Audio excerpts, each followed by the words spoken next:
आप खाते पीते रहो वजन की चिंता बिल्कुल मत करो मरने के बाद तो रिश्तेदारों ने कंधे पे उठाना है हमें कहाँ पैदल जाना है।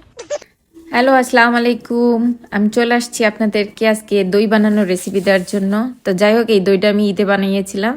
আর আমাদের এখানে লিডেল সুপার মার্কেট থেকে আমার হাজবেন্ড এই দইটা নিয়ে এসছে। আয় হায়, এই দিয়ে কি দই বানানো যায়? মিষ্টি দই।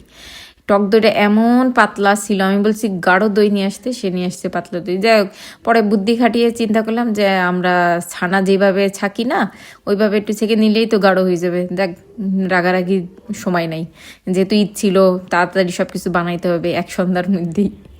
তো এই উপায় করে পরে ছেঁকে টেকে নিলাম। এই যে 2 ঘন্টার জন্য আমি এটা ঝুলাই রাখছিলাম, পানি বের হয়ে গেল। এবার আমি 2 লিটার দুধ নিয়ে নিছি আমার ঈদের অনেক কিছু বানানোর জন্য।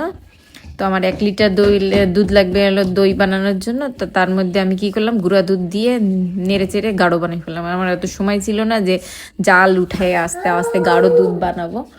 তো এই কারণে ছেলে মেয়ে নিয়ে এর অল্পতেই বুদ্ধি খাটিয়ে কাজ করতে হয়। তো বানিয়ে নিলাম গাঢ় দুধ, হয়ে গেছে অল্পের মধ্যে আমার দুধ জ্বালানো। আর সাথে কি করলাম, ক্যারামেল্লা বানিয়ে নিলাম, মানে ক্যারামেল বানাচ্ছি চিনি, অল্প একটু চিনি দিয়ে ব্যাস জ্বালিয়ে ক্যারামেল বানালাম। তাহলে কি হবে, এইটা না ওই যে আপনার দুধের যে দইটা হবে, এটা অথেন্টিক একটা ঘ্রাণ আসবে, যেমন বাংলাদেশের দইতে ঘ্রাণ আসে না, খুব সুন্দর পারফিউম আসে। তো ওইটা আনার জন্য আমি এটা দেই সবসময়। অনেকে দেয় না, সাদা দই খাই, টক মিষ্টি যারা দই খায় তারা দেয় না।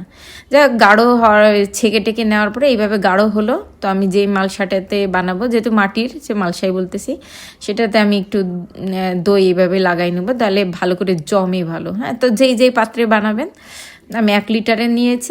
তো আমার 1 লিটারে অনেক, আমি দইটারে কমাইয়া মানে পানি ঝাড়াই আধা লিটার বানাইছি, 1/2 লিটার বানাইছি, 1/2 কিলো, আর দুধটাকে 1 কিলো।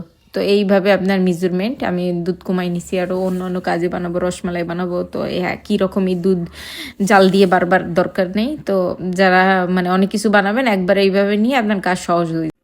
আবার দইটারে না ঢেলে নেব পাত্রে, একটু উঁচু করে ঢালবো আমরা সবাই, যাতে করে একটু উপরে একটু ফেনাদার হয়, যেমন বগুড়ার দই হয় না, যতটা উঁচু করে ঢালবেন ততটাই সুন্দর হবে দেখতে, উপর থেকে লোভনীয় হবে।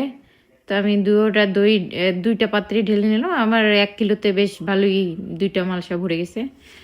পরে আমি একটা পাত্র নিলাম, তার একটু পুরানো পাত্র নেবেন, যেহেতু এটা আমরা হিট করে নেব চুলায়। আর পুরানো পাত্র রয়েছে, তাতে কি হয়েছে, হাঁড়ির মায়া ত্যাগ করা যাবে না।